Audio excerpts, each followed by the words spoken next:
Baik, bismillahirrahmanirrahim. Assalamualaikum warahmatullahi wabarakatuh. Sebelumnya, perkenalkan, nama saya Rika Yunanda Kusnaini, NIM 20060313080. Di sini saya akan menjelaskan atau mempresentasikan hasil kerja saya yang berjudul Analisis Dampak Proyek Pembangunan Masjid Agung Semarang berkaitan dengan lingkungan hidup dalam mata kuliah AMDAL.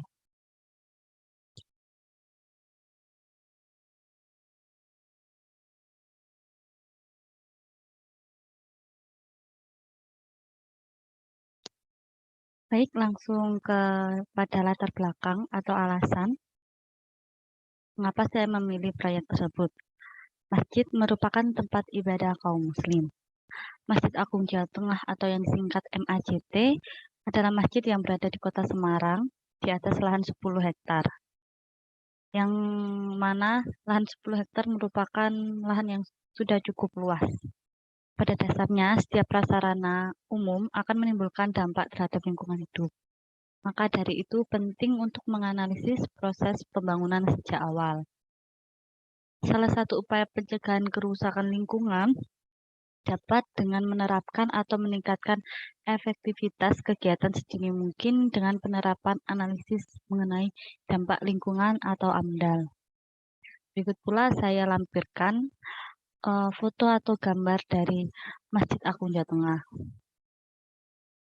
Lalu untuk selanjutnya kita beralih pada besaran proyek. Masjid merupakan prasarana untuk tempat beribadah umat muslim. Kegiatan prasarana tempat beribadah sendiri berfungsi untuk melayani kepentingan masyarakat umum.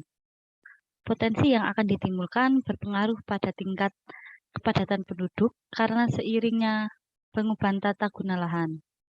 Keputusan ini tetap mengacu atau merujuk kepada keputusan Menteri Lingkungan Hidup nomor 17 dengan besaran luas lahan lebih dari 5 hektar atau bangunan lebih dari atau sama dengan 10.000 meter persegi. Seperti yang sudah saya jelaskan tadi bahwa luasan atau besaran skala dari Masjid Agung Jawa Tengah memiliki luas 10 hektar, di mana besaran atau skala yang dimiliki Masjid Agung Jawa Tengah ini telah memenuhi syarat wajib dari AMDAL. Baik, beralih kepada lokasi proyek. Lokasi proyek masjid ini sendiri terletak di pusat kota Semarang, Jawa Tengah, tepatnya beralamat di Jalan Gajah Raya, Sambirejo, Kecamatan Gayangsari, Kota Semarang, Jawa Tengah. Lokasi masjid ini memiliki akses yang mudah dengan kepadatan penduduk yang cukup. Maka dari itu banyak, bukan hanya dari penduduk, tapi dari pendatang, banyak yang akan mudah untuk mengunjungi masjid tersebut. Lokasi ini pula banyak dikunjungi jamaah dan diperkirakan dapat menampung hingga 16.000 jamaah. Kemudian beralih ke tahapan pembangunan. Di dalam tahapan pembangunan dipastikan akan lebih memudahkan dari pembangunan itu melalui step-step. Ada tahap prakonstruksi, tahap konstruksi, dan tahap operasional. Dalam tahap prakonstruksi sendiri adalah suatu tahapan proyek yang kegiatannya termasuk kegiatan non-teknis seperti kegiatan pembebasan lahan dan pemindahan penduduk. Ini dilakukan sebelum konstruksi, di mana adanya pembebasan lahan, yakni jika lahan itu akan digunakan sebagai proyek atau konstruksi, akan memerlukan izin atau sebagainya. Lalu jika adanya pemindahan penduduk sendiri, seperti contohnya lahan yang dulunya ditinggali oleh penduduk, nah penduduk itu akan dilakukan pemindahan. Lalu ada tahap konstruksi, di mana suatu tahap proyek kegiatannya berupa pelaksanaan fisik, konstruksi, hasil rumusan perencanaan teknis. Disinilah banyak hal-hal yang harus diperhatikan dan penting, dan yang menjadi inti dari proses infrastruktur. Lalu ada tahap operasional, yakni tahapan pasca konstruksi yang berupa kegiatan operasional dan pemeliharaan sarana dan prasarana yang telah dibangun agar dapat dimanfaatkan seoptimal mungkin, baik fungsi dan nilai estetik lainnya. Seperti itu. Untuk lebih jelasnya, saya menambahkan diagram alir yang akan saya jelaskan sebagai berikut. Pada tahap prakonstruksi dengan deskriptif prakonstruksi yang akan menimbulkan beberapa kegiatan seperti sosialisasi dan perencanaan teknik, juga pembebasan lahan yang tadi sudah sedikit saya jelaskan. Untuk sosialisasi dan perencanaan teknik akan berpengaruh pada komunikasi sosial dan teknis yang diambil sebagai order pertama. Komunikasi sosial akan berpengaruh kepada berbagai kalangan. Apalagi yang dibangun adalah Masjid Agung yang memiliki luasan sangat luas, yaitu 10 hektar.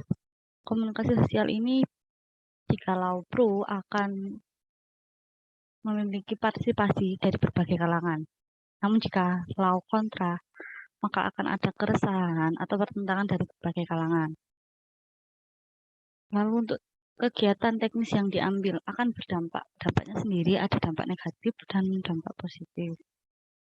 Untuk dampak ini contohnya seperti dampak kepada lingkungan, limbah yang akan diperoleh dari proses konstruksi nanti seperti apa, atau kebisingan dan lain sebagainya yang nanti akan dibahas lebih lanjut. Lalu untuk kegiatan yang kedua adalah pembebasan lahan. Pembebasan lahan akan berimbas kepada order pertama dari duku lahan yang akan menimbulkan pro dan kontra. Jikalau setuju pro akan berimbas kepada persetujuan pembangunan lahan. Jikalau kontra akan berimbas kepada pertentangan pembangunan lahan. Lalu kita beralih pada tahap konstruksi. Dengan deskripsi konstruksi yang mana merupakan inti dari pembangunan infrastruktur masjid ini sendiri ya. Untuk persiapan lokasi sebelumnya, persiapan lokasi ini dari Masjid Agung Jawa Tengah sendiri merupakan tanah wakaf dari masjid sebelumnya, yakni Masjid Kauman. Persiapan lokasi sendiri akan berimbas kepada pengaruh terhadap lingkungan hidup, misal pada fisika, kimia, biologi, dan sosial. Dan biologi sendiri bisa berdampak pada flora dan fauna, atau ada yang pohon yang harus ditebang atau bagaimana. Lalu sosial terhadap masyarakat dan adanya fisika dan kimia. Lalu pengerjaan lahan sendiri akan berimbas pada order pertama penggalian dan penimbunan dan juga pemadatan. Penggalian dan penimbunan bisa berimbas kepada order kedua, yakni polusi udara atau kualitas udara yang menurun, yang akan menyebabkan langsung kepada keresahan masyarakat.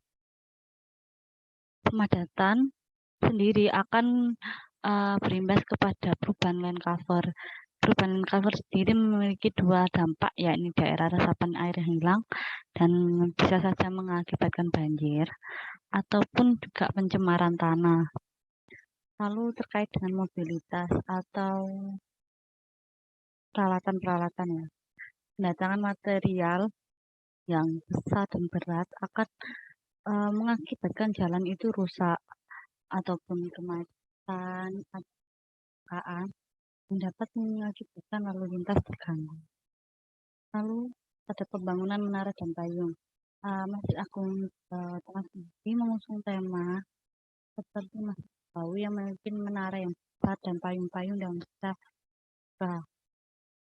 Pembangunan menara dan payung ini rumit dan akan menggunakan seperti pencampuran yang akan menimbulkan getaran tersebut akan menimbulkan kebisingan yang dimana itu sangat mengganggu masyarakat atau penduduk sekitar.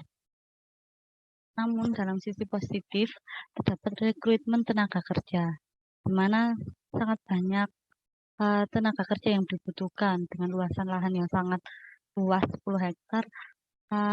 Menurut saya tenaga kerja sangat dibutuhkan di dalam proses konstruksi. di mana itu akan berimbas kepada peluang usaha dan akan menciptakan lapangan pekerjaan. Inilah sisi positif dari konstruksi. Lalu beralih ke tahap operasi. Pada tahap operasi ada beberapa kegiatan, yakni ada peluang usaha dan pemeliharaan yang cukup berhubungan ya. Peluang usaha sendiri akan meningkatkan pendapatan dari para tenaga kerja yang akan berimbas kepada kesejahteraan sosial. Lalu pemeliharaan adanya penyerapan staf, di mana Masjid Agung Jawa Tengah ini harusnya memiliki staf yang banyak, karena untuk memaksimalkan dari fasilitas dan sebagainya, diperlukan staf untuk mengorganisir masjid, menjaga kebersihan masjid, dan lain sebagainya. Penyerapan staf akan berimbas kepada meningkatnya relasi hubungan antar manusia, yang akan menyebabkan interaksi sosial yang meningkat. Lalu adanya operasional, fasilitas dan estetika, fasilitas dan sarana berkumpul maksud saya. Fasilitas sendiri akan berpengaruh pada estetika dan keindahan, yaitu nilai-nilai keindahan karena masjid yang sudah dirancang sendiri memiliki rancangan yang cukup bagus dan kenyamanan karena fasilitas yang memadai. Lalu adanya sarana berkumpul. Maksud dari sarana berkumpul sendiri seperti tempat berdiskusi, tempat berdakwah, tempat kajian, yang akan meningkatkan suasana Islami serta mendukung industri kreatif. Karena masjid sendiri, Masjid Agung apalagi merupakan industri kreatif yang cukup menjanjikan. Lalu penggunaan masjid sendiri dapat memudahkan umat Muslim untuk cukup sekian penjelasan dari saya, kurang lebihnya saya mohon maaf dan terima kasih untuk segala riset yang sudah mendukung presentasi saya. Wassalamualaikum warahmatullahi wabarakatuh.